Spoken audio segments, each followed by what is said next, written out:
अस्सलाम वालेकुम, आप देख रहे हैं सनस्लिक क्रिकेट का सुल्तान, sponsored by Ufone, refreshed by Sprite and powered by Tamasha app. तो कैसे लगा वानखेड़े स्टेडियम में लगने वाला आज का तमाशा?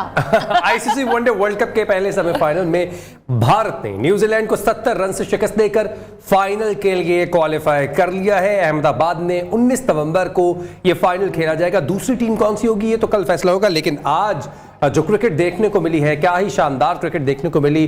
टॉस जीता इंडिया ने, रोहित शर्मा ने पहले बैटिंग का फैसला किया और बहुत ही अच्छा फैसला था। 47 रन खुद स्कोर किए।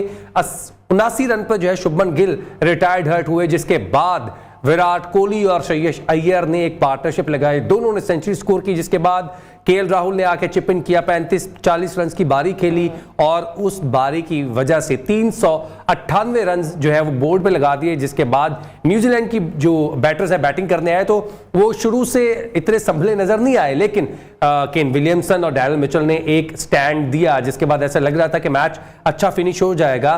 30 ओवर में 200 रन कर लिए थे और अगले 20 में 200 रन चाहिए थे, लेकिन लगातार शामी के ओवर में 2 विकेटें गिरना, जिसके बाद मैच का पांसा पलट गया और शामी ने 7 विकेटें इस सेमीफाइनल में हासिल की हैं। रिपोर्ट है उसको देखते हैं और उसके बाद अपने एक्सपर्ट से इस पर राय लेंगे। 12 सालों के बाद इंडिया ने फाइनल के लिए क्वालिफाई कर लिया है। फाइनल में किस तरह खेलना है और आज कैसा खेला, इस पे बात करेंगे। मैं हूं आपका होस्ट फैजान अहमद भट्ट और मेरे साथ हैं ज़रियाब राजपूत। तो finally India has qualified for the final. Haroon sahab हमें ज्वाइन करें, former chief selector and former test cricketer Abdurrahman भी हमारे साथ मौजूद है। सर, एक अच्छी और बेहतरीन क्रिकेट देखने को मिली और कहीं ना कहीं एक वक्त ऐसा आया कि हमने पहली बार इंडिया को थोड़े प्रेशर में देखा, लेकिन फिर भी जिस खूबसूरती के साथ इंडिया ने फील्डिंग की, बॉलिंग की और फाइनल तक हमने देखा। आई थिंक वही सबसे बड़ा डिफरेंस था, क्योंकि एक बड़ी अच्छी बैटिंग पिच थी। सुबह ऐसे लग रहा था कि शायद जिन्होंने स्पिनर्स बहुत ज़्यादा डोमिनेट करेंगे, लेकिन सरप्राइजिंगली जैसे हम पहले भी कह रहे थे कि इंडिया की जो पिचेस हैं हमें धोखा दे रही हैं, इन दैट सेंस कि लगता है ऐसा है कि जैसे ये पिच थोड़ी ट्रिकी है, इस पे बैटिंग अच्छी नहीं होगी और स्पिनर आगे तंग करेंगे। हम भी यही एक्सपेक्ट कर रहे थे, लेकिन हम ये सोच रहे थे कि जिस तरह की बैटिंग पिच है 350 रन तो करनी चाहिए अगर इंडिया ने मैच जीतना है। लेकिन अब मैं सोच रहा हूँ कि 350 रन शायद कम होते हैं, क्योंकि 398 रन कर दिए, तो जिसकी वजह से मैं ये फील करता हूँ कि ये मैच भी जीत गए। अदरवाइज जिस तरह न्यूजीलैंड ने सेकंड इनिंग बैटिंग की वो बहुत ही ज़बरदस्त थी। आई थिंक न्यूजीलैंड की जो बॉलिंग थी वो काफ़ी स्ट्रगल करती रही। हमने देखा कि उनमें आउट ऑफ फॉर्म बॉलर्स खेल रहे थे। बोल्ट जो थे वो थ्रू आउट इस टूर्नामेंट में वो अपना इम्पैक्ट नहीं शो कर सके।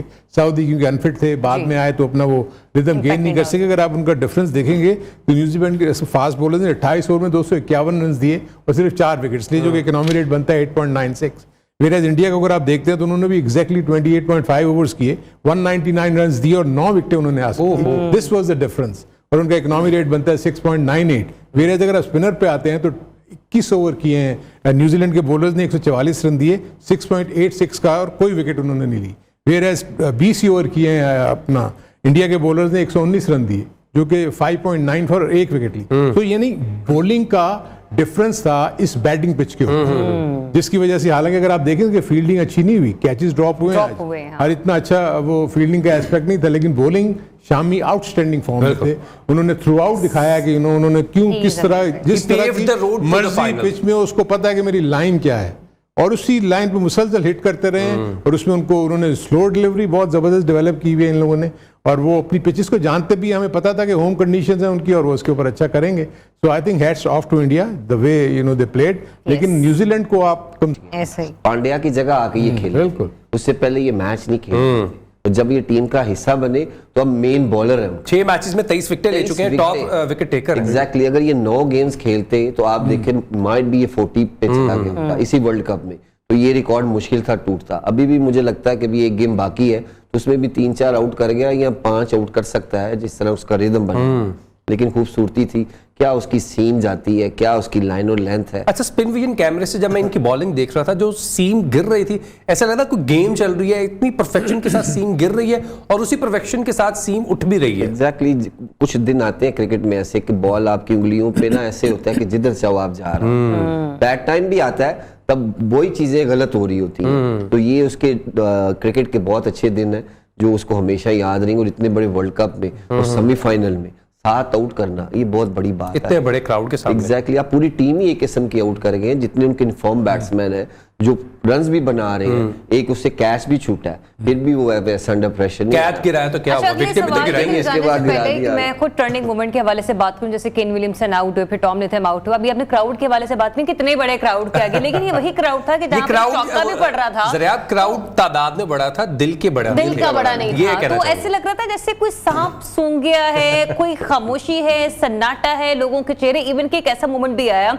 जब शामी ने कैच ड्रॉप किया केन विलियमसन का, तो रोहित शर्मा का चेहरा भी, उनके एक्सप्रेशंस देखने वाले थे, जो कि कमेंटेटर्स खुद बोल रहे थे कि रोहित अपने मूड में हमें नजर नहीं आ रहे। नहीं, उनको इस चीज का अंदाजा था। देखेंगे जो आप उस पोस्ट मैच अगर उसका इंटरव्यू सुने तो उसने कहा yes at that particular time जब ये पार्टनरशिप डेवलप हो रही थी, वो कह रहा था हमें पता था कि ये ग्राउंड जो है इसमें जितने मर्जी रन्स कर लेंगे, दूसरी टीम अगर अच्छा बैटिंग करेगी तो करीब पहुंच सकती है। तो वो हमारे ज़हन में था ऑलरेडी, और हमें यही था कि हमें विकेट्स जो हैं हमें मिलने चाहिए, और वो पार्टनरशिप का टूटना बहुत जरूरी था।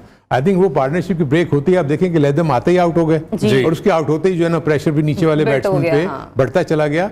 कोशिश तो आई थिंक मिचेल आउटस्टैंडिंग मैं बिल्कुल, समझता हूं कि इस पूरे टूर्नामेंट में जिस अंदाज में वो खेला है, उसने न्यूजीलैंड को सिंगल हैंडेडली, आज उसका रविंद्रा का इतना अच्छा दिन नहीं था, आज वो आउट हो गए, लेकिन ओवरऑल अगर देखा जाए तो उसके प्लसेस न्यूजीलैंड के लिए रविंद्रा का और मिचेल का जो जिस तरीके से ऊपर आना है एज बैटर। ये खुद बल्कि जो कैप्टन है वो पोस्ट मैच जब डिस्कशन कर रहे थे तो वो खुद भी कह रहे थे कि मेरी टीम में कुछ ऐसे प्लेयर्स भी सामने आए हैं जिसके बारे में मैं खुद कहूंगा कि हमारे लिए एक एडवांटेज है कि ऐसे प्लेयर्स अब आगे चलकर हमारे साथ इस टीम का हिस्सा होंगे। इसमें रचिन रविंद्रा के हवाले से भी वो बात कर रहे थे, और रहमान वो अब टर्निंग पॉइंट की तरफ आ जाते जो हम लोग बात कर रहे थे। वो वाकई टर्निंग मोमेंट था कि शामी विकेटों पे विकेटें ले रहे थे, और टॉम लिथम का चले जाना, और फिर वहां पर केन विलियमसन का चले जाना, फिर हमने देखा कि आगे चलकर भी कुछ इतने ज्यादा अच्छे रन हमें नजर नहीं आए इसको। सबसे बड़ा अपसेट वन के ओपनिंग पेयर का, जिसमें ये रविंद्रा तो बहुत अच्छी फॉर्म में थे, और वो भी थे, लेकिन रविंद्रा हर मैच में रन बना रहा था, विकेट पे स्टे कर रहा था, वो उसका आउट होना इन पे बहुत प्रेशर था। लेकिन उसके बाद जो पार्टनरशिप बिल्ड हुई, कैच छूटने के बाद भी एक प्रेशर आया इंडिया पे, इतनी फील्डिंग करते हुए ये लोगों ने चौके छक्के नहीं रोक सके। एग्जैक्टली, और उस प्रेशर के बाद देखिए पार्टनरशिप बिल्ड हुई, तो वो पार्टनरशिप ब्रेक करते करते कि एक टाइम ये आ गया था कि इंडिया से मैच जा रहा था। लेकिन अगर विलियमसन आउट होने के बाद नेथम ना आउट होते या विकेटें ना गिरती एक आधी क्विकली, तो फिर था छोटी छोटी, देखें आखिरी 4 ओवर 5 ओवर में भी उनकी टेल खेल रही थी, तो इसका मतलब है कि टाइम बीच में बहुत था। तो अगर वो पार्टनरशिप उसकी लग जाती वहां पे, तो फिर बड़े चांस थे इनके और करीब पहुंचने के। तो माय पॉइंट ऑफ व्यू के ये इतनी टफ क्रिकेट, इतने ऐसे क्राउड में कि जहां मायूसी छा जाए, अगर बाउंड्री लग रही है तो आपको दाद नहीं मिल रही, आप फील्डिंग, न्यूजीलैंड फील्डिंग कर रही है, दाद नहीं मिल रही, अच्छी आउट बॉलिंग कर रही है, दाद नहीं मिल रही, तो इससे फिर प्लेयर्स का दिल जरूर टूटता है कि मैं इतना अच्छा परफॉर्म, जैसे मिचेल ने और विलियमसन ने परफॉर्म किया है इतने बड़े क्राउड में, और उनको चुप कराया।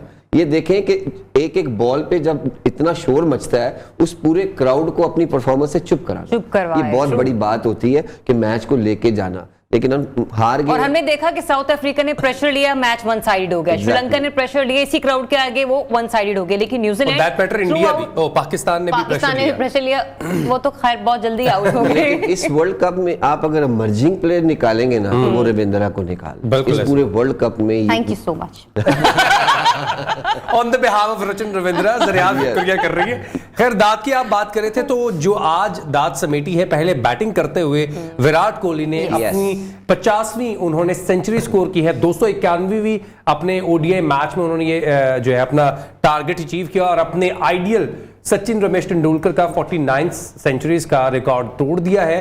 तो एक मोमेंट है। सचिन वाज सो हैप्पी, उन्होंने ट्वीट भी कैसे रिलेटेड, उन्होंने कहा कि मुझे इस बात की खुशी है कि ये अगर किसी ने टारगेट अचीव किया है तो वो अपना ही भारतीय है, अपना ही इंडियन है। तो कैसी रही कोहली की परफॉर्मेंस इस मैच में, वो देखिए special moments brought you by Telenor. Century करने के बाद उन्होंने अपने आइडियल को एक स्टैंडिंग ओवेशन पेश किया और उनको गार्ड ऑफ ऑनर दिया, और उसके बाद उन्होंने क्राउड को जो है फ्लाइंग किसेस भी की, क्योंकि उनकी जो है वो मिसेस भी वहां पे बैठी हुई थी। तो एक ये अच्छा मोमेंट था विराट कोहली की 35 इयर्स के जो है ना, जो भी स्पैन है उनके क्रिकेट का, उसमें अब ये रिकॉर्ड अब टूट पाएगा? बहुत मुश्किल है। देखें, एक तो रीज़न मैं जो फील करता हूँ वो ये है कि क्रिकेट अब इतनी ज़्यादा हो गई है, 3 फॉर्मेट्स हो गए हैं, और एक अच्छा प्लेयर जो है ना तीनों फॉर्मेट खेलता है। अब क्या इतना सस्टेन कर सकेगा कोई कि 15 से 20 साल तक वो खेले और मुसलसल इतना कंसिस्टेंटली परफॉर्म करे, it's going to be very very difficult. लेकिन मैं कहता हूँ कि इतने रेजिस्टेंस शो की थी बिल्कुल करके और फिर निकले थे। बेचारा बाबर तो एक ही मीटिंग में वापस चला गया। विराट कोहली की स्टैट्स में चल रही है 117 रन स्कोर की, 113 बॉलों पे 9 जो है वो चौके और 2 छक्के।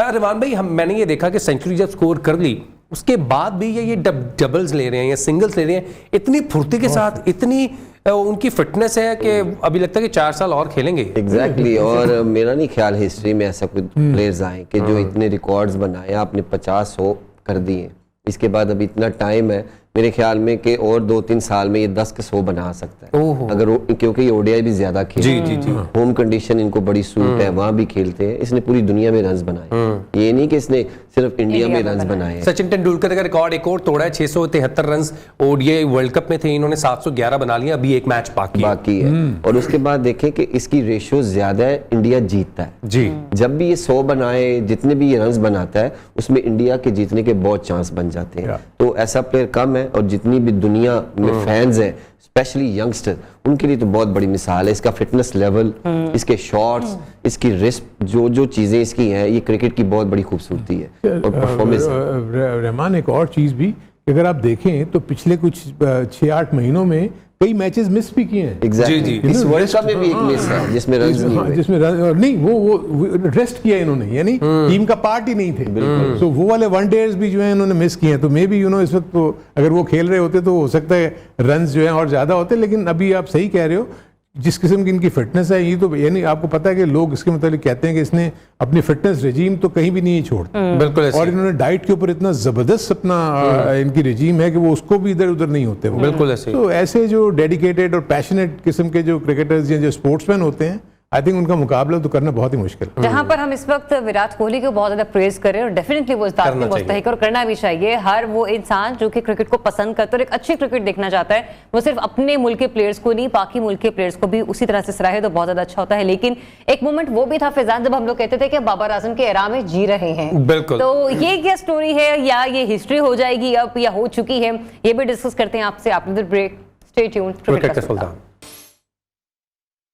जी, वेलकम बैक टू क्रिकेट का सुल्तान। और ब्रेक पर जाने से पहले आपके लिए एक न्यूज हम लोग ब्रेक करके गए थे। खैर वो न्यूज तो दोपहर में ही ब्रेक हो चुकी थी और उसके बाद हमने देखा कि लोगों की तरफ से जो रिएक्शन सामने आ रहा था वो भी कोई खासा उसके आफ्टर मैच क्या है वो हमने डिस्कस करने हैं। वो हमने डिस्कस करने की, हमारे एक्सपर्ट्स उसे किस तरीके से देख रहे हैं। सबसे पहले तो वो रेजिग्नेशन डिस्कस कर लेते हैं जिसने मेरा दिल भी तोड़ा, आपका भी दिल तोड़ा, और इनका कितना टूटा वो भी जानेंगे, और कितने पाकिस्तानियों का टूटा वो भी जानेंगे। वो जो था ना कि हम बाबर आजम के एरा में जी रहे हैं, वो एरा खत्म हुआ, वो दौर तमाम हुआ और वो अपने ओहदे से मुस्ताफी हो गए। ये मेरा फर्म बिलीव है दोबारा ऐसा होगा, दोबारा बाबर आजम कैप्टन बनेंगे। अच्छा। खैर अभी डिस्कस करते हैं। हारून साहब, एक बहुत ही फाइन बैट्समैन, एक बहुत ही अच्छे कैप्टन, आपको लगता है कि किसी न किसी क्रिकेट क्रिटिक पॉलिटिक्स का शिकार हो गए?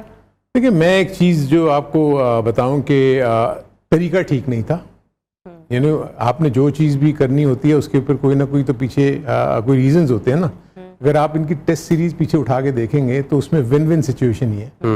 2 सीरीज जीते हुए आए हुए हैं, T20 के फाइनल में पहुंचे हैं। मुझे सिर्फ अफसोस ये होता है, जो मतलब कभी कभी मैं जब ये क्रिटिक्स को सुनता हूं तो क्या फाइनल में पहुंचना अच्छी कारकर्दगी नहीं है? क्या सेमीफाइनल खेलना अच्छी कारकर्दगी नहीं है किसी टीम के लिए? बाकी 8 से 10 टीमों में से अगर आप निकल के आप 4 टीमों में पहुंचते हैं या आप 2 टीमों में पहुंचते हैं तो इट मींस आपने परफॉर्म अच्छा किया तो वहां पहुंचे हैं ना। अगर आप फाइनल नहीं जीत सके तो ऑब्वियसली दूसरी टीम भी तो आपके तो जीतने के लिए ही आई है ना, वो अच्छा खेलेगी तो आपसे जीतेगी। सिर्फ मुझे ये इशू है कि बाबर का अभी ठीक है, मुझे पता है कि क्योंकि मैं खुद भी इस चीज़ से एक्सपीरियंस कर चुका हूँ ना। अभी आप लोग जो बात कर रहे थे, अभी आप और भी आगे बात करेंगे, मैं सिर्फ आपको अपना एक्सपीरियंस ये बताता हूँ कि यहाँ पर चीज़ें उस तरह की रहती नहीं है। ये सब डिपेंड करता है कि आपकी टीम की परफॉर्मेंस क्या हो रही है। अगर टीम जीतती रहेगी तो सारा सेटअप ऐसे ही चलता रहेगा। द मोमेंट टीम हारेगी, प्रेशर पड़ेगा तो सारे के सेटअप को चेंज कर देते हैं, तोड़ देते हैं। मुझे जब इन्होंने पिछली दफा शहरियार साहब ने मुझे 2 साल के लिए चीफ सिलेक्टर बनाया था, ठीक है, 8 या 9 महीने के बाद हमारा T20 का वर्ल्ड कप हुआ जिसमें हम हार गए और उन्होंने सारा का सारा वो सिलेक्शन कमेटी तोड़ दी, कैप्टन चेंज कर दिया, सारा कुछ चेंज हो गया।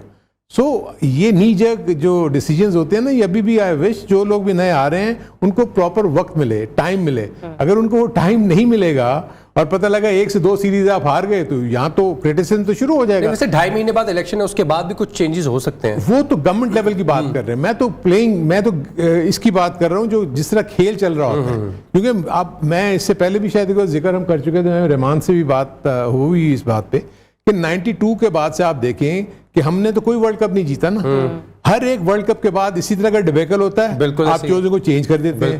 वो जो भी नया सेटअप आता है वो अगला वर्ल्ड कप नहीं जीत सकता, फिर आप उसको चेंज कर देते हैं, फिर नया सेटअप आ जाता है, वो अगले वर्ल्ड तक जाता है। 92 का वर्ल्ड कप भी जीता कि 83 में आपने सेमीफाइनल में क्वालिफाई किया, हार गए।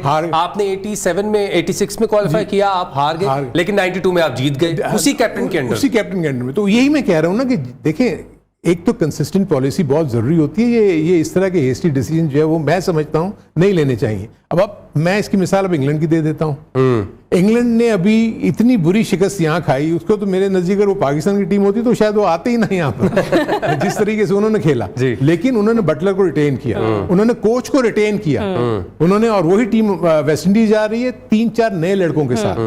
So this is the, sir ये तो उन्होंने ग्रेस दिखाई सो दिखाई है, लेकिन मुझे कुछ फैसले मैनेजमेंट मतलब जिस तरीके से भी एडमिनिस्ट्रेशन के फैसले थे, फैजान समझ मुझे यहाँ पर ये नहीं आ रही। एक कैप्टन ने अच्छा परफॉर्म नहीं किया, उसको कैप्टनसी से हटा दिया गया।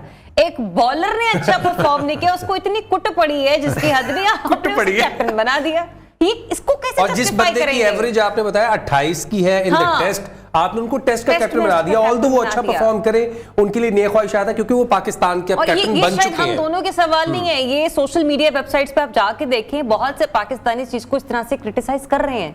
तो सबसे पहले तो बाबर को मैं कहता हूँ कि गुड लक। हाँ, कि ये भी जितना उन पे प्रेशर आ चुका था, अच्छा फैसला है। खुद ही उन्होंने भी कहा कि ये अच्छा वक्त है। एग्जैक्टली मुझे मेरा ख्याल है फैजान और हम पहले भी डिस्कस कर रहे थे, उससे पूछा गया कि आप टेस्ट के कैप्टन हैं, उन्होंने कहा मैं टेस्ट की कैप्टनसी भी नहीं करना चाहता। ये बड़ी अच्छी बात है क्योंकि उसकी परफॉर्मेंस पे इसका बहुत फर्क पड़ रहा था। तो अब ये है कि थोड़ी सी फ्रीडम है। एक बंदे ने 4 साल गुजारे हैं, उसको पता चल चुका है कौन किस माइंड का है, कि कौन खेला मेरे साथ, किस तरह के रवैये थे। अब कौन चला मेरे साथ, कौन खेल गया, कौन खेला खेल गया, बहुत अच्छा। और अब ये रिलैक्स होके खेलेंगे। अब ये सारा सिनारियो फिर एक सीट पे बैठ के नजर आएगा। पहले एज ए कैप्टन प्रेशर था, अब वो एक साइड पे बैठ के खुद देख रहे होंगे क्या क्या हो रहा है, क्या क्या नहीं। लेकिन वक्त फिर घूमता है। फिर मेरे ख्याल में कि जितना ये यंग है अभी, जितना इसके पास टाइम है और अल्लाह का टैलेंट है, एग्जैक्टली इसकी परफॉर्मेंस चलती रहे, अच्छे से अच्छा खेलता रहे और वापस वक्त आता है कि ये दोबारा कप्तान बन सकता है। लेकिन जितने लोग आगे आए हैं उनको गुड लक। मॉडर्न डेज के अल्लाह करे कि ये पाकिस्तान के फ्यूचर को सबसे पहले तो टैलेंट आए सामने, कि जो हमारा बेंच है, मेन मकसद है जो, अगर ये जितने भी मॉडर्न डेज के बंदे, चीफ सेलेक्टर हफीज को भी मुबारक हो, डायरेक्टर टीम बने हैं, वहाब हो गया, उसके बाद सुहेल तनवीर जूनियर के सिलेक्टर बने हैं, तो ये एक अच्छी चीज है। इनके आने से पता अब चलेगा कि आने वाले वक्त में इनका काम कैसा है, ये किस तरह टैलेंट हंट ढूंढते हैं, पाकिस्तान के फ्यूचर को तैयार करते हैं। हारून भाई ने जैसे कहा हर वर्ल्ड कप बहुत मुश्किल नहीं हो जाएगा रहमान, इतने बड़े बड़े दावे पहले आपने थ्रू द वर्ल्ड कप कर दिए हैं। अब आपको पता है मीडिया हो या सोशल मीडिया हो, सबकी आंख बड़ी गहरी है, कौन सा क्लिप किस दिन निकल जाए आप गए। मैंने इसीलिए कहा ना, अब पता चलेगा कि आप कैसा काम करते हैं, आपने कैसा बैकअप तैयार करना है। लेकिन इनको टाइम जरूर मिलना चाहिए। ये 1-2 महीने की बात नहीं है, इसमें 1-2 साल लगते हैं आपको बैकअप तैयार करते हुए। जी। इतनी जल्दी नहीं है कि आप आएंगे 2 या 4 दिन में, 1 महीने में आप पाकिस्तान को इतने सारे प्लेयर्स दे देंगे। लेकिन यहाँ पे ये होता है कि 2 महीने कोई काम करता है, अगले 2 महीने में होता ही नहीं है। तो जो वो सिलेक्ट करके जाता है, मैंने आपको खुद अपनी भी चीज़ें बताई थी कि जो चीज़ें सिलेक्ट की थी वो लड़के नहीं होते जब आप चेंज हो जाते हैं। तो ये सेटअप ऐसा नहीं होना चाहिए, ये लॉन्ग वर्जन के लिए होना चाहिए। ये 1-2 साल काम करे और पाकिस्तान को जल्द से जल्द जितनी भी चीज़ों की ज़रूरत है उस पर काम किया। हारून साहब, लेकिन आपको चीज़ नजर नहीं आ रही, मतलब जब आप टेबल के उस तरफ बैठते हैं तब आप कुछ और हैं, टेबल पर इस तरफ बैठने के बाद आपका नजरिया मुख्तलिफ होता है। रहमान ने बहुत अच्छी बात की कि ठीक है इनको टाइम चाहिए होगा अपनी परफॉर्मेंसेस दिखाने के लिए, लेकिन वो टाइम भी वो गुजार कर आ गए कि जब वो एक क्रिकेटर की हैसियत से, एक प्लेयर की हैसियत से टीम का हिस्सा हुआ करते थे और खेला करते थे। तो फिर वो आज बाबर पर उठने वाले सवालात, उस प्रेशर को, और जो वर्ल्ड कप में थ्रू द परफॉर्मेंस बाकी प्लेयर्स की भी रही है, उसको अंडरस्टैंड क्यों नहीं कर पाए। एक तो अब ये फर्क सबसे बड़ा ये है कि अभी तक इन्होंने किसी भी एडमिन की जॉब के ऊपर काम नहीं किया हुआ। सबसे पहली चीज तो ये है ना, वो तो वहाँ एक्सपीरियंस होगा। इस वक्त तो बाहर से बैठ के जो बातें हो रही हैं, इनको अभी तक रियल पिक्चर वो जो का आप नहीं मैच पता। लेवल की बात करते हैं, मुझे लगता है कैंडी क्रश का मैच लेवल समझ हाँ, रही है। हाँ, नहीं मेरा कहने का मतलब कि रियल पिक्चर तो अभी तक नहीं देखी नहीं ना। देखी। जब ये डेस्क के इस तरफ आके बैठेंगे तब इनको पता लगेगा कि Yes. Real Then they picture will है feel क्या, the heat. ही उस वहां उनको सही पता लगेगा कि हीट क्या है, और उसके बाद वो उसको किस तरीके से टैकल करते हैं। देखें इसके पीछे आई विश के मुझे सिर्फ सबसे बड़ा अफसोस ये होता है कि मॉडर्न डे क्रिकेटर्स को जरूर आना चाहिए, लेकिन मेरे अपने नजदीक ग्रास रूट से आना चाहिए। मैं ये नहीं चाहता कि जो भी आए वो पहले ही आगे टॉप स्लॉट लेना चाहता। टॉप टियर पे बैठ जाए। टॉप टियर पे बैठने का आपका फायदा नहीं है ना, इसलिए कि टॉप टियर पे तो प्रोफेशनल्स हो गए आपके पास, सर, फायदा प्लेयर्स है। आपके प्रोफेशनल है। देखो मैं तो कहता हूँ इनको नीचे भी पैसा दो ना, मुझे तो पैसे देने पे कोई एतराज नहीं है, लेकिन आप आए नीचे यार, आप तेंदुलकर को देख लें, आप सॉरी राहुल द्रविड़ को देख लें, अंडर 19 को 3 साल करने के बाद उसको ऑफर हो गई थी कि आप ऊपर आए, उसने कहा नहीं मैं पहले नीचे काम करूंगा। जहां वो काम करके जिन प्लेयर्स को ऊपर ले गया, आज देखिए वो प्लेयर्स डोमिनेट कर रहे हैं। शुभमन गिल हो गया, अय्यर हो गए, जितने भी आप ऐसे सर प्लेयर्स बात तो लेंगे। आपने हारिस के बारे में भी बहुत की, शादाब के बारे में भी बहुत की, तो क्या पीसीबी उनके हवाले से भी कुछ सख्त फैसले, कुछ मुस्बत फैसले लेगा? देखिए टेस्ट मैचेस में तो होंगे ही नहीं, सीधी सी बात यह है कि वो टेस्ट प्लेयर थे ही नहीं पहले भी। बिल्कुल। ना हारिस होंगे टेस्ट टीम में, आई एम नॉट श्योर, ये तो मेरा अपना ख्याल है, क्योंकि वो खेले ही नहीं है सर, एक टेस्ट खेले, 2 दिन बॉलिंग करने के बाद वो पाकिस्तान में खेले थे। उसके बाद वो बहुत पहले की बात है ना, उसके बाद तो वो टेस्ट क्रिकेट में नहीं थे ना, नहीं, अगेंस्ट ऑस्ट्रेलिया आई थिंक खेले थे। हाँ, वो इसी एक ही टेस्ट मैच खेले ना, उसके बाद तो वो क्योंकि उन्होंने देख लिया कि वो नहीं खेल सके। नसीम शाह अनफिट हो गए थे, जिसकी वजह से काफी प्रॉब्लम इनको लॉन्गर वर्जन में होंगी। मेरा अपना सिर्फ ये है कि ये तमाम के तमाम प्लेयर्स जो तो T20 के वर्जन के हैं ना, मेरी तो इनसे ख्वाहिश ये होगी कि टीम डायरेक्टर जैसे इन्होंने मुबारकबाद दी, मैं भी उनको मुबारकबाद देता हूँ। आई थिंक ये बहुत अच्छी चीज़ है कि अब मॉडर्न डे क्रिकेटर्स ऊपर आ रहे हैं, लेकिन आई थिंक उनको ये देखना चाहिए कि उनका रोल कहाँ पर ज़्यादा ज़रूरी है। मेरे नज़दीक नीचे बहुत ज़रूरी है कि वहाँ पर आपने बैठ के, जैसे इन्होंने कहा टैलेंट करना है, आप सिस्टम को रीड करें। सिस्टम में बहुत ज़्यादा खामियां हैं, उस सिस्टम को हम कैसे ठीक कर सकते हैं कि जो हमारे रीजनल एसोसिएशन है वो अपने ओन पे नीचे काम करना शुरू कर दें और वहां से प्लेयर्स की डेवलपमेंट शुरू हो जाए। इस वक्त सारा काम जो है क्रिकेट बोर्ड ही करेगा। यानी मुझे ये बताएं कि दुनिया का कौन सा ऐसा चीफ सिलेक्टर है जो नीचे जाके भी काम कर रहा होता है? कौन सा ऐसा जूनियर का चीफ सिलेक्टर है बाहर के ममालिक में जो नीचे जाके काम कर रहा होता है? नहीं, उसको नीचे से टीम में बन के मिलती है, उनके ऊपर वो काम करता है। जो 20 से 25 टॉप प्लेयर्स होते हैं उनके साथ वो काम करता है। अभी ये हर जगह पे जाएंगे, वहाँ टैलेंट हंटिंग करेंगे। अब मुझे ये बताइए, टैलेंट हंट करके किसी को अगर नॉमिनेट कर देंगे, जैसे भी रहमान ने कहा कि जो हमने प्लेयर सेलेक्ट किए थे वो बाद में गायब हो गए। बिल्कुल ऐसे। तो वहां भी अगर वो उसको ना माने, वो कहेंगे जी ये हमारी एसोसिएशन है, हम समझते हैं प्लेयर ठीक नहीं है तो नहीं रखेंगे उसको।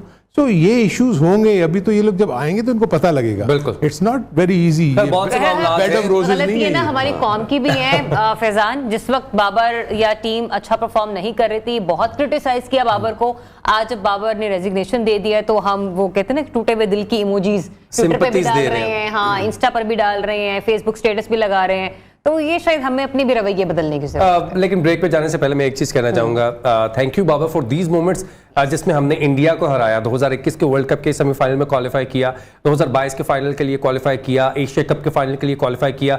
हमने इतनी अच्छी क्रिकेट देखी, हम नंबर 1 ओडीआई टीम बने। हमारा जो प्लेयर जो है वो नंबर 1 ओडीआई प्लेयर बना, एज ए बैटर भी और एज ए बॉलर भी। तो बहुत सी अचीवमेंट्स हैं जो कि आपके अंडर कैप्टन आई। ऑल्दो बाकी कैप्टन्स भी बहुत अच्छे थे लेकिन नहीं रह सके। अब एज ए प्लेयर हम चाहते हैं कि आप अच्छा परफॉर्म करें। ब्रेक से वापस आएंगे, ऑस्ट्रेलिया और साउथ अफ्रीका का कल सेमीफाइनल खेला जाना है, उस पर डिस्कशन करेंगे। Thank you Babar Azam. Stay tuned, cricket का सुल्तान। Welcome back to Sunsilk cricket का सुल्तान, sponsored by Ufone, refreshed by Sprite and powered by Tamasha app. तो जनाब कल भी एक अच्छा क्रिकेट का तमाशा लगने वाला है और ये ईडन गार्डन कोलकाता में खेला जाएगा, साउथ अफ्रीका वर्सेस ऑस्ट्रेलिया। फिर कल क्या होने वाला है हारून साहब? कल एक बार फिर से मैक्सवेल का जादू सर सर को बोलेगा? नहीं, मैक्सवेल का तो नहीं, अब तो ऑस्ट्रेलिया का ही जादू लगता है कि सर चढ़ के बोलेगा। एक देखिए, दोनों टीमों का अगर आप फर्क देखें ना, सबसे बड़ा फर्क यह है कि जब भी प्रेशर पड़ता है साउथ अफ्रीका की टीम पे, क्रम्बल करती है। चाहे सेकंड बैटिंग हो, मतलब उसको बेसिकली चोकर्स का नाम दिया जाए तो चोकर्स ये हैं कि जो प्रेशर को हैंडल नहीं कर सकते। और जहां हमने देखा है कि ऑस्ट्रेलिया पे प्रेशर पड़ता है, वो उतनी ज्यादा मजबूत टीम बन के उभर के आती है। तो ये एक बहुत बड़ा डिफरेंस है कि दोनों की अप्रोच का। तो इसलिए ऑस्ट्रेलिया को आप कभी भी अंडरमाइन नहीं कर सकते। मुझे सिर्फ जो इशू नजर आता है वो कोलकाता की पिच है। वो पिच इतनी कंड्यूसिव नहीं है, हाई स्कोरिंग नहीं है, वहां पर बैटिंग इतनी आसान नहीं है। और पहले बैटिंग वाले का चांस ज़्यादा होता है वहाँ जीतने के लिए, क्योंकि अगर आप 250 से 350 रन भी कर लेते हैं तो नीचे जो है वो सेकंड बैटिंग में वो पिच और ज़्यादा ख़राब हो जाती है। और अभी तक हमने देखा है कि वो जो टीमें हैं जो सेकंड बैटिंग करती हैं वो चेज नहीं कर सकती।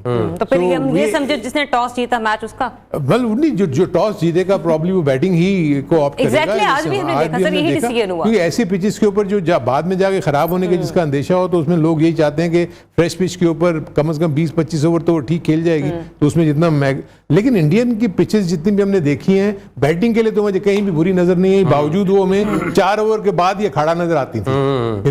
में बॉलिंग स्पाइक से निशान नजर आ रहे हैं, सब कुछ है, लेकिन आप देखें ना स्ट्रोक्स तो देखें आप थ्रू द आप छक्के आज कितने लगे, दोनों तरफ से ही छक्के लगे। आई थिंक मिचेल ने भी आके पूरा उसका फायदा उठाया, इवन फिलिप्स ने आगे जो नीचे आगे जो तेज इनिंग के लिए। सो बैटिंग के लिए तो पिचेस अच्छी हैं, लेकिन जो कोलकाता की पिच है उसमें अभी तक हमने देखा है जितने भी मैचेस हुए हैं वो हाई स्कोरिंग मैचेस नहीं हैं।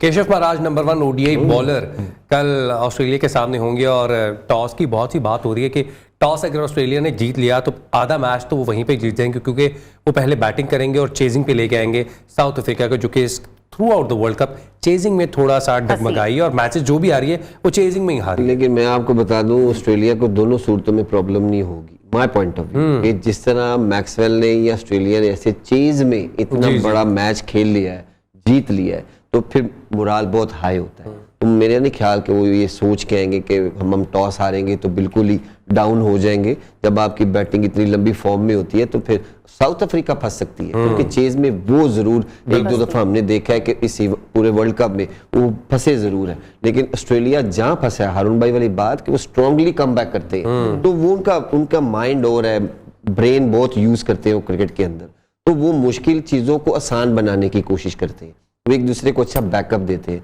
साउथ अफ्रीका की एक टीम मेरा ख्याल है जब मैंने देखा अंडर प्रेशर तो ये आपस में कम जेल होते हैं। जीत के टाइम तो सब इकट्ठे आउट होते हैं जल्दी, तो सब आते हैं। जब थोड़ा सा इन पे प्रेशर आता है, ये मिसफील्डिंग करते हैं, तो ये थोड़ा सा पिच से अवेयर रहते हैं, कप्तान के करीब इतना नहीं आते, ना आपस में इतनी गुफ्तगू करते हैं। तो ये एक चीज साउथ अफ्रीका के लिए जरूर होगी। लेकिन Australia is a very strong team. ठीक है बैटिंग स्ट्रॉन्ग है इनकी, लेकिन महराज वन ऑफ द की, उधर से एडम जम्पा और इधर से महराज। लेकिन महराज इस पूरे वर्ल्ड कप में अच्छा लेफ्ट आर्म स्पिनर नजर आया कि जिसने 2-3 है, जडेजा है, उसके बाद महराज है, सेंटनर है, ये ऐसे स्पिनर्स हैं कि ये बड़ी लंबी रेस के घोड़े हैं। कल left handed batter David Warner या क्विंटन डिकॉक दोनों ही अच्छे नहीं। रहमान एक और चीज भी है, डू यू थिंक कि कल की जो पिच हमने देखा है कि स्पिनर्स को बहुत हेल्प करती है, डू यू थिंक कि साउथ अफ्रीका जो है वो 4-5 शम्सी को खिलाएगा या नहीं? शम्सी को खिलाएगा? मेरे ख्याल में शम्सी के साथ जाएंगे, शम्सी के साथ जाना चाहिए, क्योंकि 2 स्पिनर्स जो है मे भी थोड़ा सा डेंट तो डाल सकते हैं। ये नहीं जो हमने वो मैच देखी थी जिसमें अफगानिस्तान के खिलाफ मैक्सवेल ने जो इनिंग खेली थी ना, प्रॉब्ली इस किस्म की पिच नहीं होगी। तो जो अगर सेकंड बैटिंग में अगर स्पिन होना शुरू हो जाए तो फिर आप अगेंस्ट स्पिन अगर मारते हैं, वो तो देखें ना ऑफ स्टंप के बाहर से भी गेंद को मिड विकेट पे मार रहा था। तो ये चैलेंजिंग तो डेफिनेटली होगी अगर दोनों स्पिनर्स खेलते हैं। लेकिन बात वही है कि प्रेशर को कौन बेटर हैंडल करता है, और अभी तक तो ऑस्ट्रेलिया बहुत बेटर हैंडल करती है। और हमने ये भी देखा भी एडम जम्बा के हवाले से बात हो रही थी, तो वो सेकंड बेस्ट विकेट टेकर रहे हैं इस टूर्नामेंट के, 23 विकेट्स अब तक ले चुके हैं रहमान। और देखिए पहली 2 गेम्स में विकेट्स भी नहीं, वो बेस्ट बॉलर बन रहा है, और कल का गेम उसके लिए बहुत क्रूशियल है। और इस पूरे वर्ल्ड कप में एक ये लेग स्पिनर है कि जो एक राशिद के बाद ये जो सक्सेस विकेटों में है, राशिद ने तो कंटेन किया, राशिद ने 10 के 11 आउट किए, इसने 23 आउट किए हैं, बहुत आउट है एक लेग स्पिनर के लिए। खैर कल के मैच के लिए quick comment, India Australia Virat Kohli और साउथ अफ्रीका, वो अभी तक हमारे सर पे ऑस्ट्रेलिया बैठा और साउथ अफ्रीका। नहीं ऑस्ट्रेलिया इसकी तो नंबर डे 1 से ही ऑस्ट्रेलिया है। लेकिन ऑस्ट्रेलिया को देते देते आप देखें साउथ अफ्रीका को एकदम से आउट नहीं कर सकते, डिपेंडिंग के इन्हों को पहले बैटिंग किसकी आ रही है। हारून साहब कहते हैं साउथ अफ्रीका और रहमान भाई कह रहे हैं ऑस्ट्रेलिया, और हम चाह रहे हैं कि ऑस्ट्रेलिया जीत जाए। तो कल आपसे मुलाकात होगी, तब तक के लिए अल्लाह हाफिज।